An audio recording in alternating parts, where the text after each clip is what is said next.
نحمده ونستعينه ونستغفره ونؤمن به ونتوكل عليه ونعوذ بالله من شرور أنفسنا ومن سيئات أعمالنا من يهده الله فلا مضل له ومن يضلله فلا هادي له ونشهد أن لا إله إلا الله وحده لا شريك له ونشهد أن سيدنا ونبينا ومولانا محمدا عبده ورسوله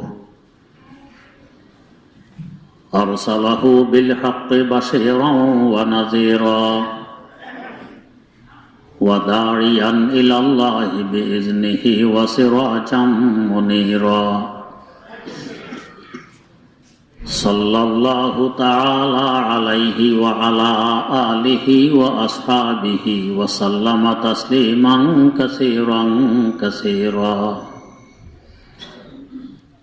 أما بعد فأعوذ بالله من الشيطان الرجيم بسم الله الرحمن الرحيم فلعلك باخع نفسك ما يوحى إليك وضائق به صدرك أن يقولوا لولا أنزل عليه كنز أو جاء معه ملك إنما أنت نذير والله على كل شيء وكيل أم يقولون افتراه قل فأتوا بعشر سور مثله مفتريات وادعوا من استطعتم من دون الله إن كنتم صادقين فإن لم يستجيبوا لكم فاعلموا أنما أنزل بعلم الله وأن لا إله إلا هو فهل أنتم مسلمون صدق الله مولانا العظيم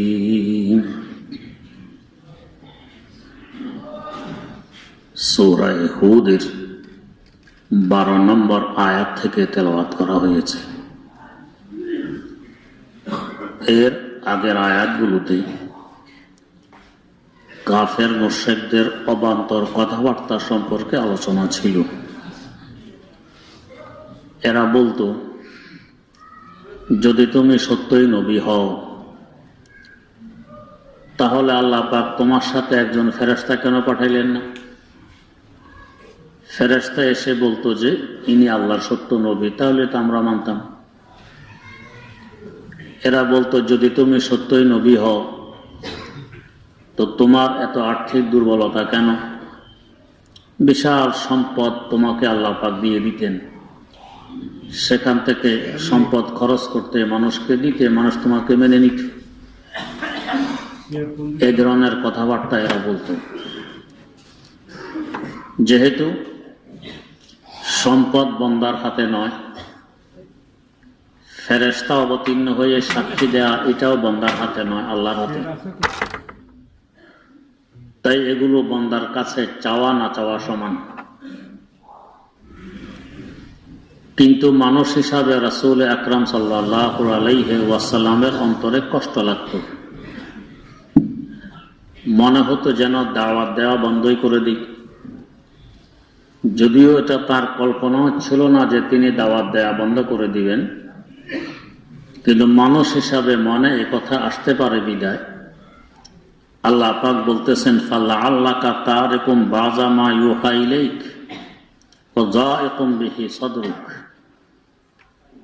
কাফেরদের এই অবান্তর অবাস্তব কথাবার্তা কানে আসার পর মনে হয় যেন আপনার কাছে আমি যে ওহী পাঠাইছি তার কিছু অংশ অর্থাৎ দাওয়াত এটা বন্ধ করে দিবেন। ওয়া যায়িকুম বিহি সাদরুক, আপনার অন্তর বড় তং হয়ে আছে, সংকীর্ণ হয়ে আছে, যে এরা আমাকে এই কথাগুলো বলে, অথচ আমি দাওয়াত দিই তো এদের উপকারার্থে। আন ইয়াকুলু লাউলা উনজিলা আলাইকা কানজুন, এরা বলে কেন আল্লাহ পাক তোমার সাথে একটি ধনভাণ্ডার অবতীর্ণ করলেন না, আও জাআ মাআহু মালাক, অথবা তোমার সাথে একজন ফেরেশতা আসতো।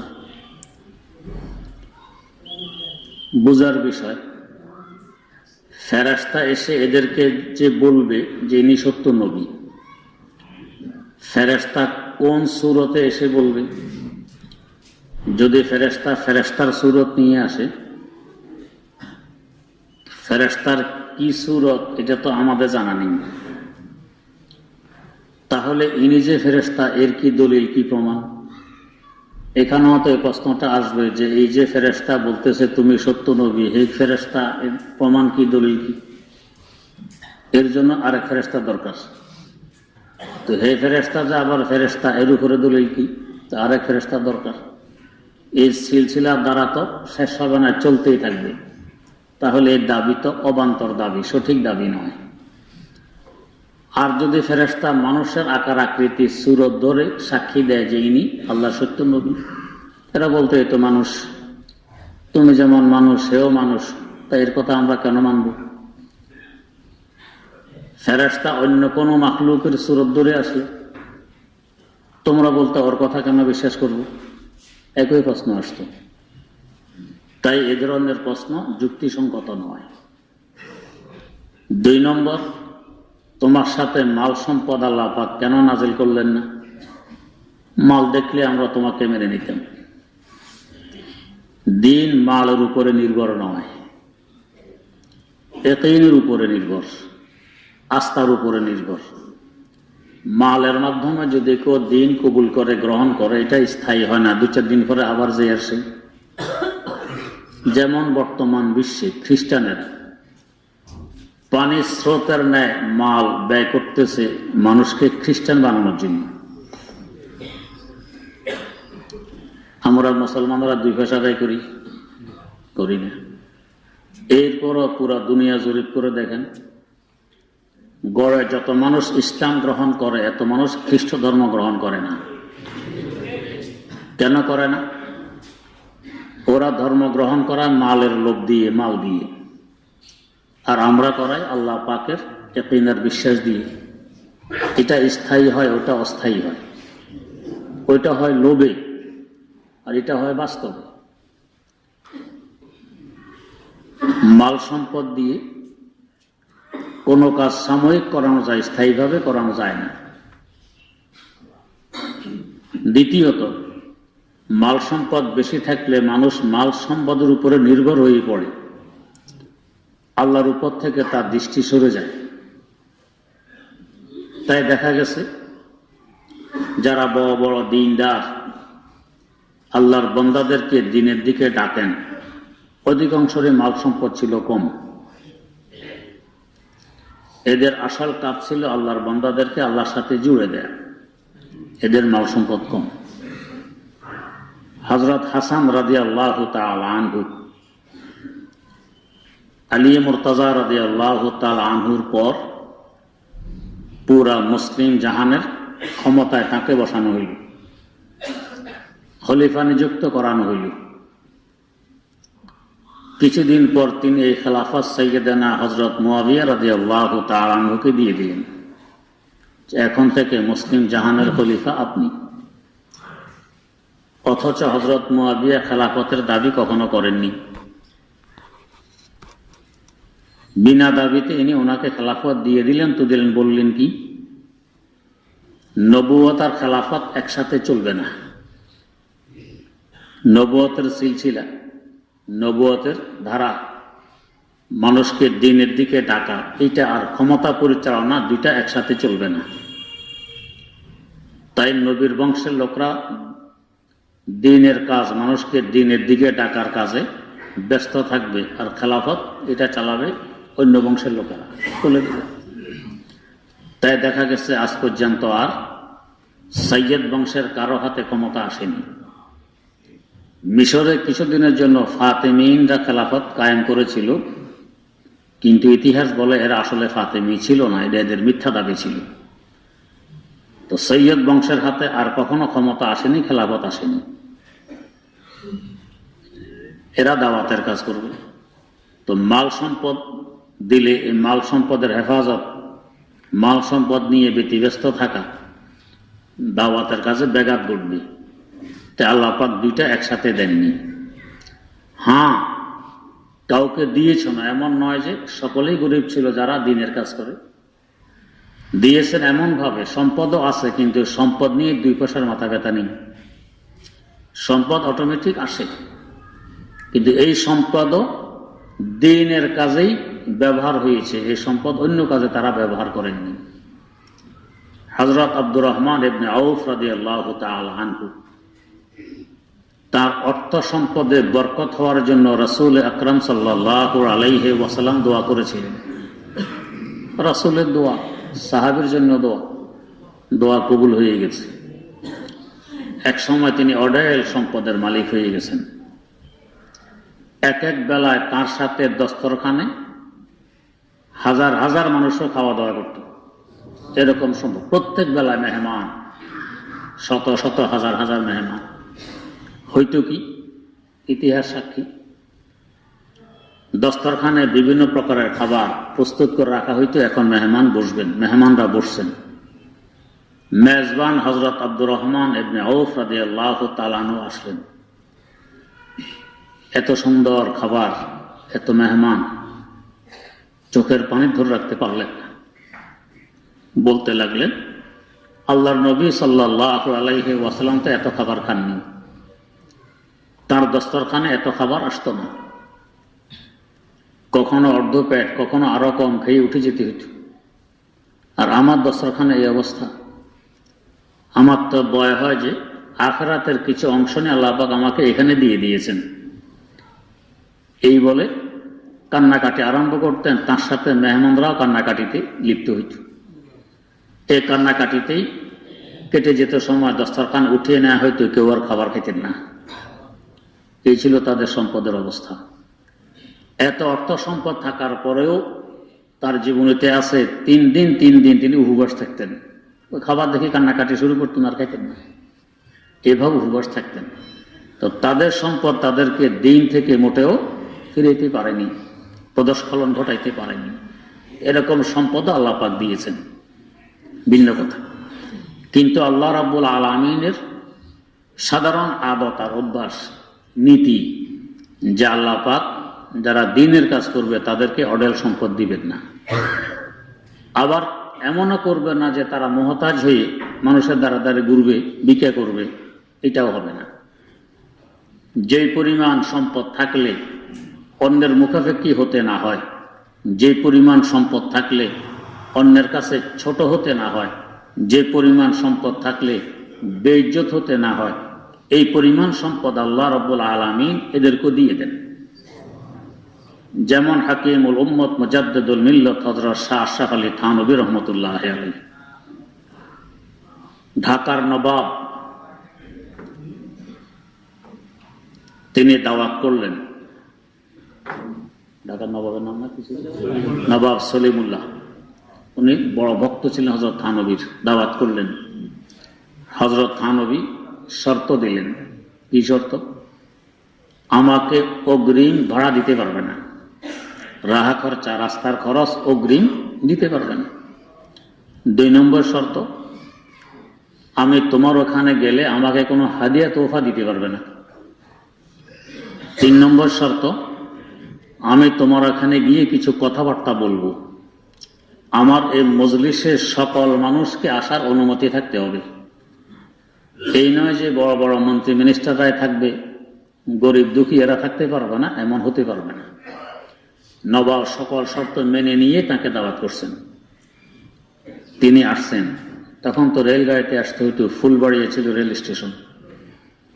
নবাব নিজে গেছেন হযরতকে এগিয়ে আনতে। হযরতের সাথে হযরতের খাদেম, টিকিট খাদেমের কাছে। তো খাদেম গেট পাস করে বেরিয়ে গেছে, খেয়াল করেনি যে হযরতের টিকিটও আমার কাছে। হযরতকে তো আর পাইসম্যান চিনে না যে কি টিকিট চাইছে, গো টিকিট তো নেই। ওনাকে আটকায় রাখছে, টিকিট ছাড়া তো গেট ফাঁস হইতে দিবেন। নবাব দেখতেছে। নবাব সলিমুল্লাহ খান উনি পায়ের জুতা খুলে ওই গেটম্যানকে পিটাইলেন, যে আমার মেহমান তুমি তাকে আটকে রাখছো। থানবী দেখলেন, থানবী বললেন আমি এখান থেকে ফেরত চললাম, তোমার দাওয়াতে আমি যেতে পারবো না। কেন? তুমি জালেম, জালেমের দাওয়াত আমি গ্রহণ করব না। ও তো আইনগত কাজ করেছে, তার দায়িত্ব, তার ডিউটি এটা, টিকিট আছে কি নেই চেক করা, থাকলে সে বের হওয়ার অনুমতি দিবে, না থাকলে আটকিয়ে রাখবে। সে তো বৈধ কাজ করছে। বৈধ কাজের কারণে তুমি তাকে জুতা পেটা করছো, এটা তোমার জুলুম হয়ে গেছে, আমি তোমার দাওয়াতে যাব না। নবাব তো পড়ছেন বড় বিপদ। এলান হয়ে গেছে, হযরত হাকিমুল উম্মত মুজাদ্দিদুল মিল্লাত শাহ আশরাফ আলী থানভী আসতেছেন। এখন ফেরত দিলে তো নবাবের বড় বেইজ্জতি। হুজুর কি কাজ করলে আপনি আমার দাওয়াতে আসবেন বলেন, আমি এখনই করতেছি। তো সেটা হইলে কিসাস, যেরকম অপরাধ সেরকম শাস্তি। তো কি? এখন জুতা ওর হাতে তুলে দাও, তুমি যতক্ষণ তাকে পিটেছো ততক্ষণ তোমাকে পিটাবে। যদি এইটা করতে পারো তাহলে আমি যাবো, নালে যাব না। আগের যুগের বড় লোকেরা বড় বিচক্ষণ থাকতেন, আলেম ওলামার কথা মানতেন, এই জন্য সুখ শান্তিও ছিল। কিন্তু এখন মনে করি আমরা বেশি বুঝি। আমরা হলে বলতাম এই মৌলবী আমার বাড়িতে আসলে কি না আসলে কি, আমি ঢাকার নবাব, আমি এই গেটম্যানের হাতে জুতা তুলে দিব, কি বলে যান আপনি। কিন্তু নবাব সাথে সাথে জুতা গেটম্যানের হাতে তুলে দিলেন যে ভাই আমি অন্যায় করেছি, তোমাকে জুতা পেটা করেছি, আমার ভুল হয়ে গেছে। যতক্ষণ তোমাকে পিঠে জুতা দিও তখন তুমি আমাকে পিটাও, অনুমতি দিয়ে দিলেন। গেটম্যান বললেন নবাব সাহেব আমি আপনাকে ক্ষমা করে দিলাম। হযরত থানভী রহমতুল্লাহ তারপরে আসছেন। আসার পরে অনুষ্ঠান, নবাবের ছেলের বিসমিল্লাহর অনুষ্ঠান। ছেলেকে হযরত থানভীর মাধ্যমে বিসমিল্লাহর সবক দিলেন। বিসমিল্লাহর সবক তো আমরাও দিই, কোরআন শরীফ শুরু আমরাও করাই, শেষ আমরাও করাই। ওনারা কোথায়? ভারতের উত্তরপ্রদেশ, ইউপি, সাহারানপুর জেলা, সেখান থেকে আলেম দাওয়াত দিয়ে আনতেছেন, বুজুর্গ দাওয়াত দিয়ে আনতেছেন ছেলেকে বিসমিল্লাহর সবক দেওয়ার জন্য। চিন্তা করুন কত গুরুত্ব এটা। আমাদের মযহাবের ইমাম, ইমামুল আইম্মা, ইমামে আজম আবু হানিফা রাহিমাহুল্লাহ, তার ছেলে হযরত ইমাম হাম্মাদ রহমতুল্লাহ আলাইহির বিসমিল্লাহর সবকে 20,000 রৌপ্য মুদ্রা ব্যয় করেছেন। 20,000। আল্লাহ, হযরত থানভী এসেছেন বিসমিল্লাহর অনুষ্ঠানে। আগে শর্ত ছিল সকল মানুষ আসতে পারবে, জনসাধারণ এসেছে। হযরত কতক্ষণ ওয়াজ করলেন, বিসমিল্লাহর সবক দিলেন। নবাব অনেক দামি দামি হাদিয়া পেশ করলেন সকলের সামনে। হযরত বলেন নবাব সাহেব আমার কি শর্ত ছিল? ওই যে হুজুর শর্ত আমার মনে আছে, কিন্তু আমাদের এখানে যে রেওয়াজ, যদি আমি এই মুহূর্তে আপনার কোনো হাদিয়া পেশ না করি হুজুর আমার নাক কাটা যাবে, আমি মুখ দেখাইতে পারবো না। অন্তত আমার ইজ্জতের খাতিরে আপনি হাদিয়াগুলো গ্রহণ করুন। সকলের সামনে হযরতে হাদিয়া গ্রহণ করে নিলেন নবাবের ইজ্জতের খাতিরে। রাত্রে যখন শুইতে গেছেন, নির্জন, হযরত একা, নবাবকে ডাক দিলেন। নবাব আসলেন। আপনার ইজ্জতের খাতিরে আমি আমার শর্ত ভঙ্গ করে হাদিয়া গ্রহণ করেছি, এখন আমার ইজ্জতের খাতিরে সব হাদিয়াগুলো ফেরত নিয়ে নেন। আমরা তো সামনাসামনি ফেরত, পিছন দিয়ে দিয়ে দাও, কিন্তু হযরত সামনাসামনি গ্রহণ করলেন, পিছন দিয়ে সব ফেরত নাও। নবাব সকল হাদিয়া ফেরত নিয়ে নিলেন। কেমন মুস্তাকিম। যাক, এই ঘটনা উদ্দেশ্য না, ঘটনা সামনে। নবাব দ্বিতীয়বার আবার হযরতকে দাওয়াত করছেন, আরেকবার। হযরতে আগের শর্ত অনুযায়ী নবাব সকল শর্ত মেনে নিলেন। হযরতকে এগিয়ে আনার জন্য নবাব লোক পাঠালেন কলিকাতা পর্যন্ত। সেখানে হযরতের সাথে নবাবের লোকের সাক্ষাৎ হয়। তো নবাবের লোক আর হযরত আসতেছেন। কথায় কথায় নবাবের পঠান লোক বলতেছে, मौलवी जी प्यासे कुएं के पास आया करता है, कुआं प्यासे के पास नहीं जाया करता। পিপাসুক কূপের কাছে আসে, কূপ পিপাসুকের কাছে যায় না। কত বড় মারাত্মক কথা বলে ফেলল। তার মানে আপনি আসতেছেন নবাবের কাছে, আপনি পিপাসুক, নবাব হইল কূপ। এটা বুঝাতে চাইল যে নবাব বড়, আপনি ছোট, এই উদ্দেশ্য।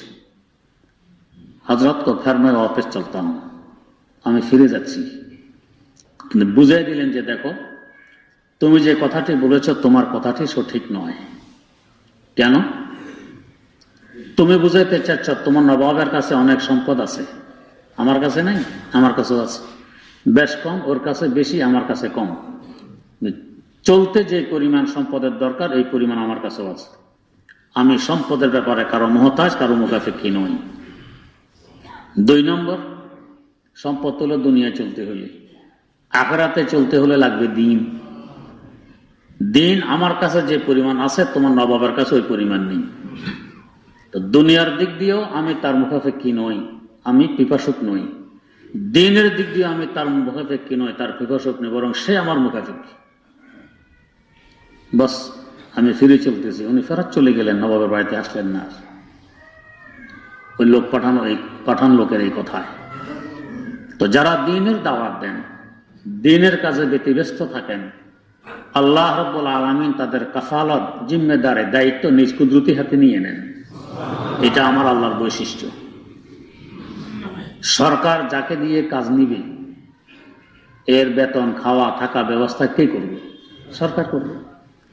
এই জন্য বড় বড় কর্মকর্তাদের বেতন সরকার দেয়, বাসা সরকার দেয়, গাড়ি সরকার দেয়, ড্রাইভার সরকার দেয়, তেল খরচ সরকার দেয়, গ্যাস খরচ সরকার দেয়, এমনকি বাসার কর্মচারী ব্যবস্থাও সরকার করে। সব সরকার। নিরাপত্তার ব্যবস্থা সরকার করে। কেন? এ আমার কাজ করে, এই জন্য। তো সরকারদের সরকার আল্লাহ রাব্বুল আলামিনের কাজ একটা বান্দায় করবে, আল্লাহ পাক তার দায়িত্বগুলো গ্রহণ করবেন না, এটা হইতে পারে কোনোদিন? কোনোদিনও নয়। তাই এর দায়ভারও আল্লাহ রাব্বুল আলামিন নিজ কুদরতি হাতে নিয়ে নেন। যে বান্দা তুমি আমার দ্বীনের কাজ করো, আর তোমার চলা, তোমার খরচ, তোমার নিরাপত্তা, তোমার সবকিছুর দায়ভার আমি আমার কুদরতির হাতে নিয়ে নিছি।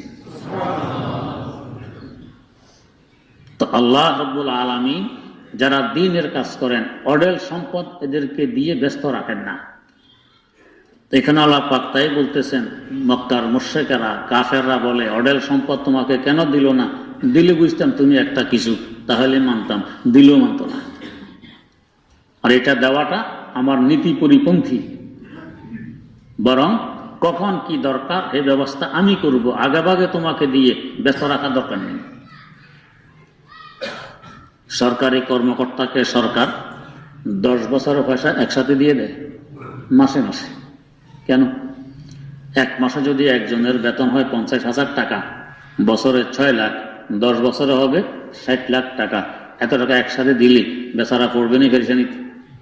যে চোরে নেয় না, ডাকাতে নেয় না, কি করে, পয়সা কিভাবে নিয়ে যায়, কোথায় রাখি, কত রকমের পেরেশানি। দরকার নেই, আমার কাছে থাকুক, তোমার প্রয়োজন অনুযায়ী মাসে মাসে 50,000 করে তোমাকে দিব। তো আল্লাহ রাব্বুল আলামিন যারা আমার আল্লাহর কাজ নিয়ে ব্যস্ত আছেন, একসাথে দিয়ে দেন না, যখন যা দরকার তখন সেভাবে ব্যবস্থা করে দেন। যদি একসাথে দিয়ে দিতেন, এগুলোর হেফাজত, এটাকে আবার বাড়ানো, একটা বেশি দায়িত্ব তার উপরে চলে আসত। তো এই দায়িত্ব আমি আমার কুদরতি হাতে নিয়ে নিলাম, বান্দা তুমি আমার কাজ করতে থাকো। এই অর্থ সম্পদের জামালায় তোমাকে ফেলে দিলে আমার কাজে ব্যাঘাত ঘটতে পারে, তাই তোমাকে আমি আমার কাজে ব্যাঘাত ঘটতে দিব না। তুমি আমার কাজ করো আর আমি তোমার কাজ করব।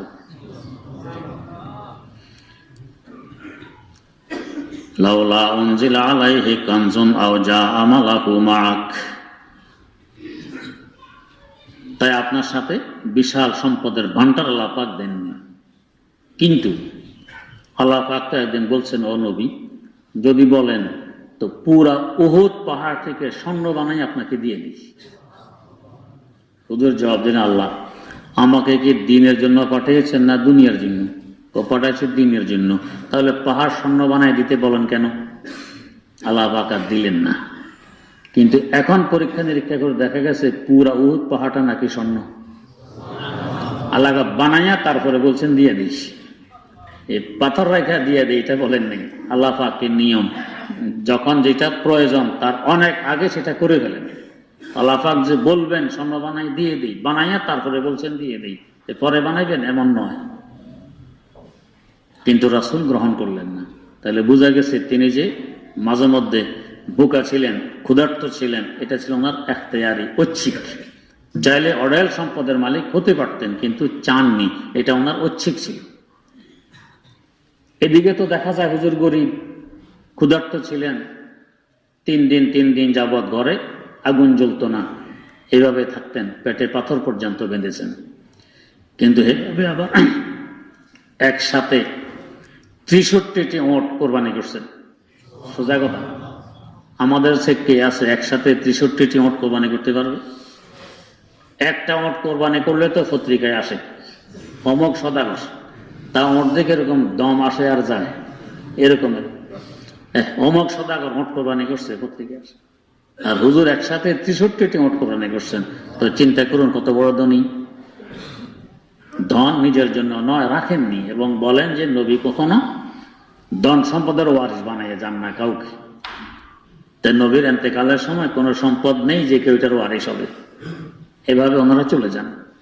যেহেতু তার দায়ভার আল্লাহ রাব্বুল আলামিনের কুদরতি হাতে, সম্পদের প্রয়োজন নেই। আও যা আমালাহু মাআক ইন্নামা আনতা নাযীরুন ওয়াল্লাহু আলা কুল্লি শাইইন ওয়াকিল। ও নবী, আপনি তো শুধু ভয় প্রদর্শনকারী, আপনি আপনার কাজ করে যান, জাহান্নামের ভয় দেখান। ওয়াল্লাহু আলা কুল্লি শাইইন ওয়াকিল, অর্থ সম্পদ, ফেরেশতা পাঠানো, এই সমস্ত ক্ষমতা তো আপনাকে দেয়া হয়নি, ক্ষমতা আমার।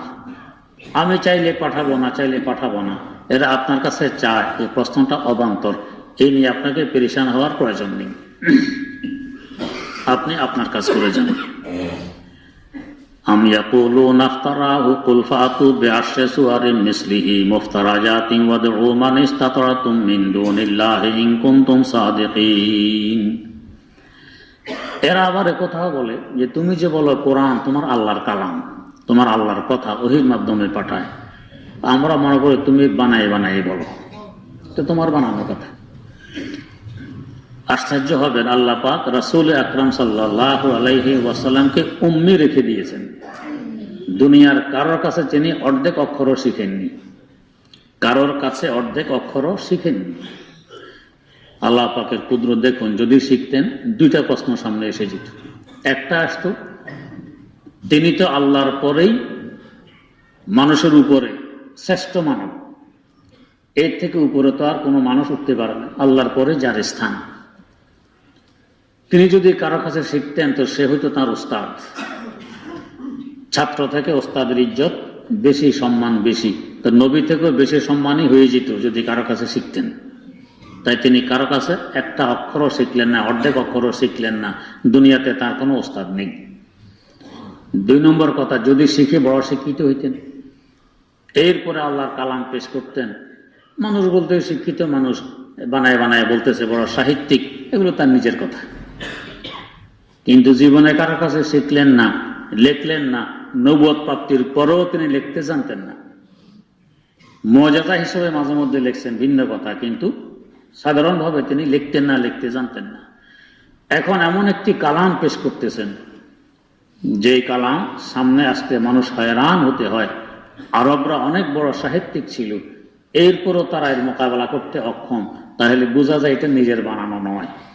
নিজের বানানো হলে তো শিক্ষা লাগবে, তিনি তো কারো কাছে শিখেননি। আল্লাহ পাক কারো কাছ থেকে তাকে শিক্ষা গ্রহণ করার সুযোগ দেননি, তিনি শিখেননি, যাতে এ কথা পরিষ্কার হয় এই কালাম তার বানানো নয়, আমার আল্লাহ নাজিলকৃত। আম ইয়াকুলুনা ইফতারাহু কুল ফাতু বিআশরি সুওয়ারিন মিসলি। তোমরা যে বলো এটা আমার বানানো, ঠিক আছে, চ্যালেঞ্জ পেশ করলাম, এই কোরআনের মতো 10টি সূরা তোমরা বানায় আনো। বিআশরি সুওয়ারিন মিসলিহি মুফতারায়াত, নিজেরা বানায় আনো 10টি সূরা। আর এক আয়াতে গেছে 1 সূরা বানায় আনো, এখানে বলে 10 সূরা। এই চ্যালেঞ্জ ছিল আগের, 10 সূরা বানাও। যখন 10 সূরা পারে নাই, একটু কিছুদিন পরে চ্যালেঞ্জ, ঠিক আছে 1 সূরাই বানাও, একটাও পারে নাই। যদি নিজেরা না পারো, ওয়াদউ মান ইসতাতা'তুম মিন দুনিল্লাহি ইন কুনতুম সাদিকিন। আল্লাহ ছাড়া, আল্লাহকে তো বিশ্বাসই করো না, আল্লাহ ছাড়া আরো যাদেরকে ডাকতে মন চায় ডেকে আনো, বড় বড় সাহিত্যিকদেরকে, এরা মিলে এরকম 10টি সূরা বানাও, বানাইয়ে পেশ করো, দেখো এই কালামের মোকাবেলা করতে পারে কিনা, এটার মতো হয় কিনা। কিন্তু আরবের বড় বড় সাহিত্যিকদের, বড় বড় মেধা সম্পন্ন শিক্ষিত ব্যক্তিদের সাহসে কুলাইনি যে আমরা এর মোকাবেলার জন্য সামনে এগিয়ে আসি। তাহলে প্রমাণ হয়ে গেল এটা তার বানানো কথা নয়, আমার আল্লাহর পক্ষ থেকে পাঠানো ওহী, আমার আল্লাহর কালাম।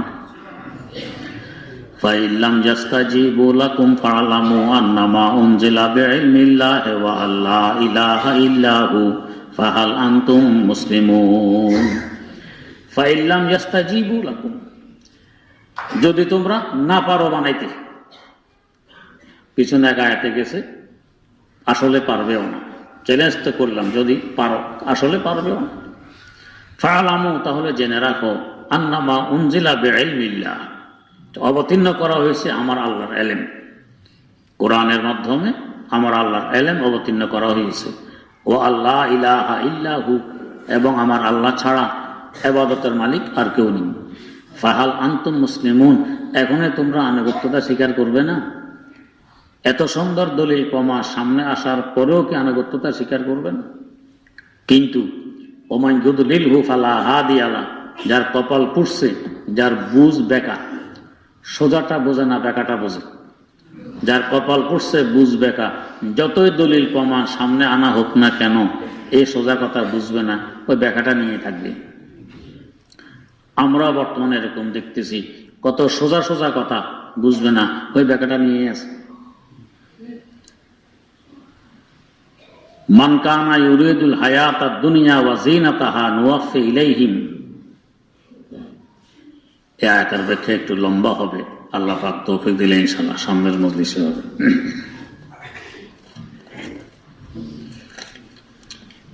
প্রশ্ন, বর্তমান যুগে তো শার্ট পরে কোনো মজলিসে যাওয়াকে দোষণীয় মনে করা হয় না, তাহলে কি শার্ট পরে নামাজ পড়া মাকরু হবে?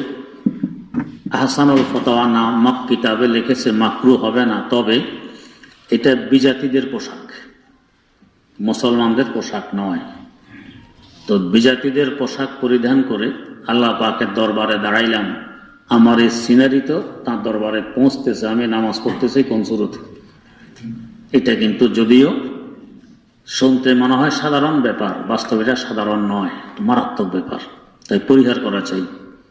প্রশ্ন, এক কিতাবে পড়েছি যার গীবত করা হয় তার আমল নামায় গীবতকারী সওয়াব চলে যায়।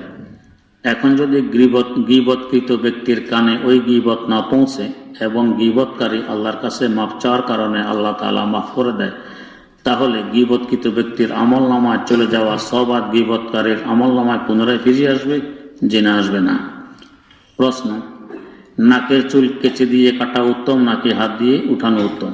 কেচে দিয়ে কাটা উত্তম, হাত দিয়ে উঠাইলে চোখের জ্যোতির ক্ষতি হয়, তাই দেখবেন চোখে পানি চলে আসবে। প্রশ্ন, যদি বৃষ্টি বাদল না হয় এবং মসজিদের বাইরে এই পরিমাণ জায়গা থাকে যেখানে জামাতের সকল মানুষের সংকুলন হওয়া সম্ভব, বরং আরো জায়গা থাকে, তাহলে এমত অবস্থায় মসজিদের বাইরে জানাজার নামাজ না পড়ে ভিতরে পড়ার কোনো জায়েজ সুরত আছে কিনা? জি না, নেই। প্রশ্ন, ভাই তার পিতা না থাকা অবস্থায় আপন বোনকে নিজ বাড়িতে আনা নেয়া করা এবং খানাপিনা করানো ও কাপড় চোপড় দেওয়ার শরীয়ী বিধান কি? যেগুলো বাইরে দায়িত্ব, আত্মীয়তার সম্পর্ক বজায় রাখবে কে? পিতামাতাও রাখবে, ভাইও রাখবে, বোনও রাখবে, সকলে রাখবে। প্রশ্ন, কোন কাট্টর নাকি লিখছেন ভাই, সৎ বোন তথা বাপ শরীকি বোনের সাথে আপন বোনের মতো ব্যাপারদা দেখা সাক্ষাৎ কথাবার্তা বলা জায়েজ হবে কি? যে জায়েজ হবে। প্রশ্ন, ফরজ নামাজের পর মাথায় হাত রেখে ইয়া কাবিয়ু 11 বার পাঠ করা সহি কি? যে বেহেশতে যাওয়ারে লিখেছে। প্রশ্ন, 3 বন্ধুর দোয়া কবুল হয় এবং পাথর চাপা থেকে মুক্তি পায়, ঘটনাটি সঠিক কিনা? যে হাদিস শরীফে আছে। প্রশ্ন, মিডিয়া যে কোনো ধরনের এটিএন মিডিয়া যে কোনো ধরনের চাকরি জায়েজ হবে কি? বৈধ কাজ করলে জায়েজ হবে। প্রশ্ন, উযু ইস্তেঞ্জা করার পরও আমার নামাজের মধ্যে প্রায় 1-2 ফোঁটা প্রস্রাব হয়ে যায়, এসব ক্ষেত্রে আমার করণীয় কি? আপনি নামাজ পড়ার পরে ইস্তেঞ্জা করবেন, আগে ইস্তেঞ্জা করবেন না। প্রশ্ন, ফজরের নামাজের পরে সূরা হাশরের শেষ 3 আয়াতের পড়া যাবে না, হাদিসটা জাল, কথাটি আব্দুর রাজ্জাক বিন ইউসুফ বলেছেন, এই ব্যাপারে আপনার মতামত কি? এই হাদিসটি তিরমিজি শরীফে আছে। ইমাম তিরমিজি তো জাল বলেননি, হাদিস দুর্বল কিন্তু জাল বলেননি। আর আব্দুর রাজ্জাক বিন ইউসুফ যদি জাল বলেন, তার মানে ইমাম তিরমিজি থেকে এলেন আর কিছু বেশি, আল্লাহ মাফ করুক। প্রশ্ন, কাজী ইব্রাহিম বলেছেন যে এই পৃথিবীর মতো আরো 7টি পৃথিবী আছে এবং প্রত্যেকটি পৃথিবীতে মুসা নবী, নূহ নবী সহ আমাদের নবী আছেন, অর্থাৎ সকাল নবীরাই 7টি পৃথিবীতে আছে। তবে এই পৃথিবী আমাদের নবীর মান ও মর্যাদা অনেক বেশি। হাদিসটা ইবনে আব্বাস ও বাইহাকি থেকে সহিহ সনদে বর্ণিত। এই ব্যাপারে বিস্তারিত জানতে চাই, আমি দেখিনি। প্রশ্ন, যদি উযু করে মোজা পরিধান করে ঘুমিয়ে যায়, তাহলে মুকিমের জন্য কখন থেকে 1 দিন ধরা হবে? যখন থেকে ঘুম আসছে তখন থেকে 1 দিন ধরা হবে। প্রশ্ন, যদি কারো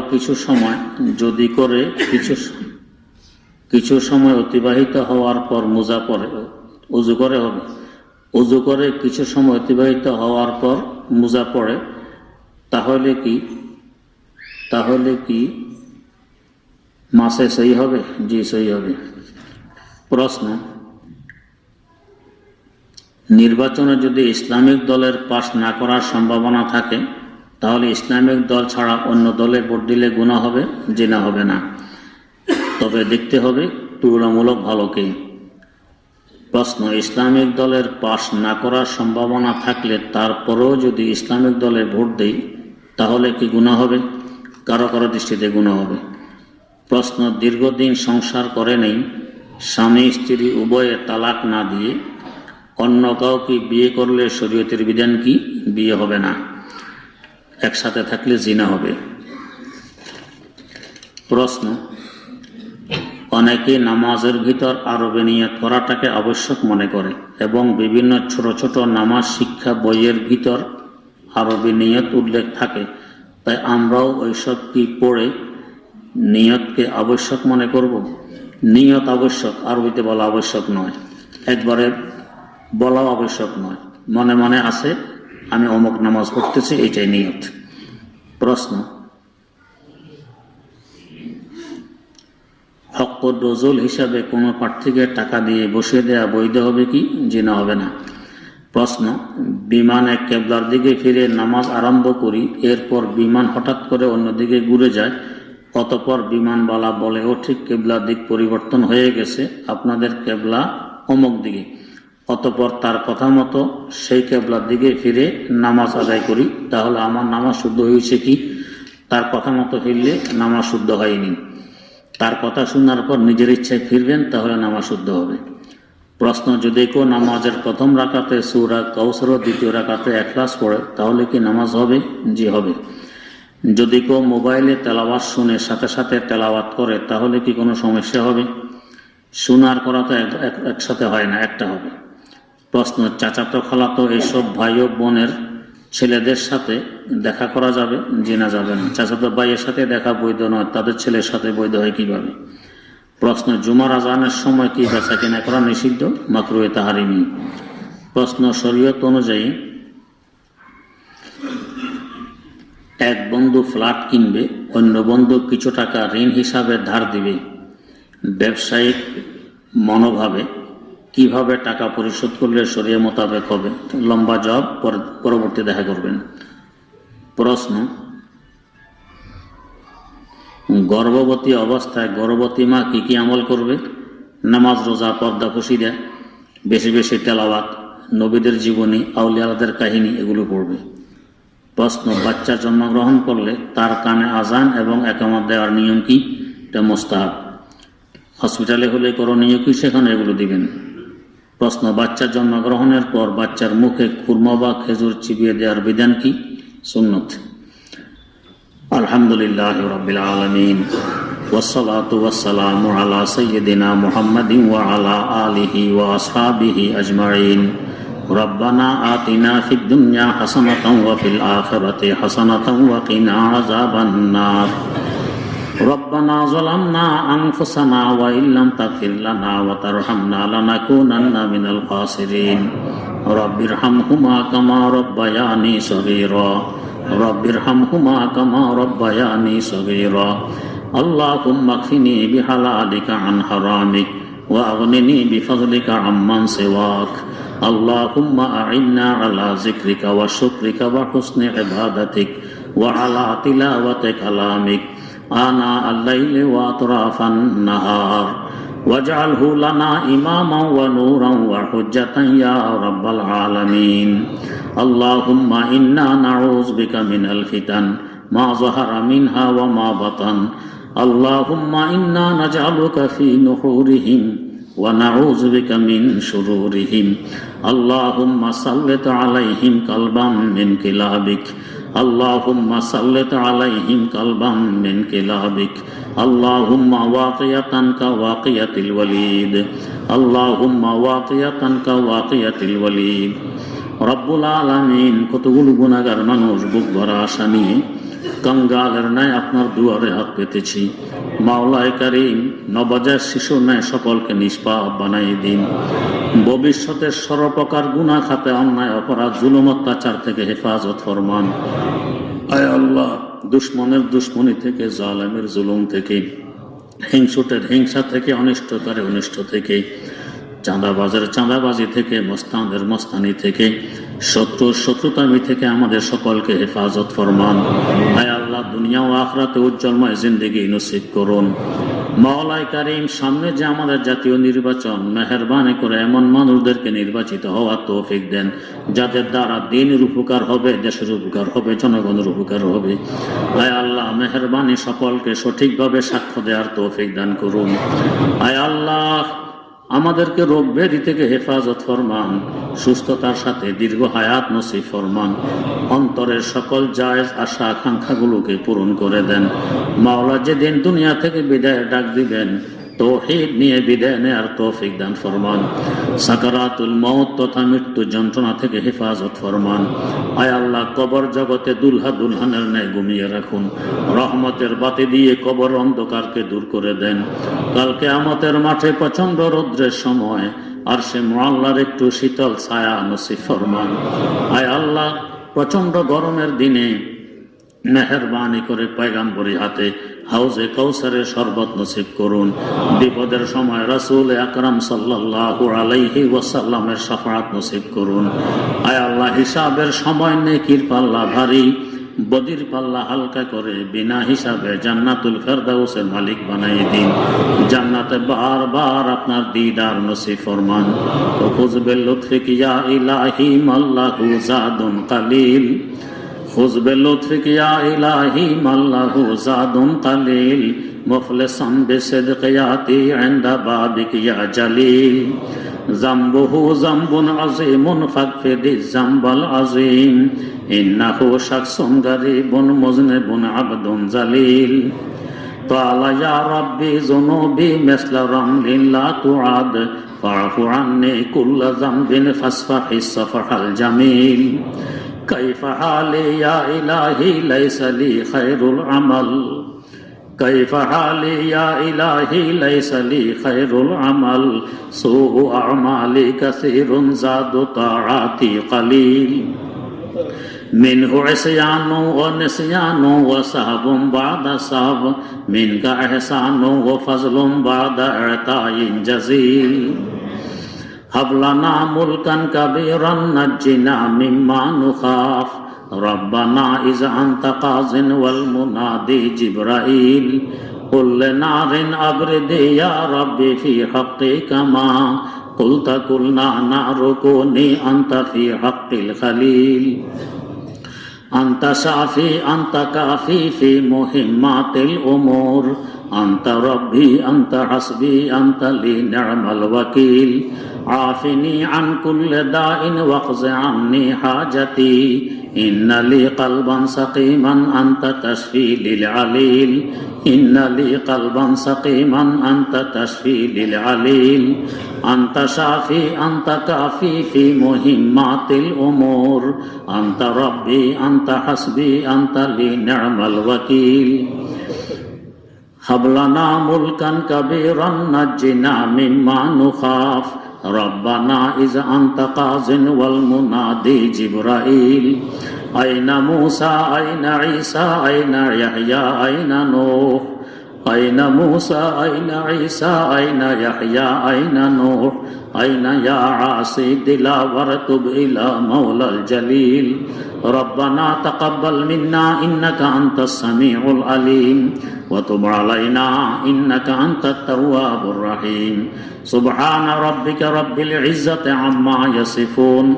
وسلام على المرسلين والحمد لله رب العالمين حسبي ربي جل الله ما في قلبي غير الله لا إله إلا الله محمد رسول الله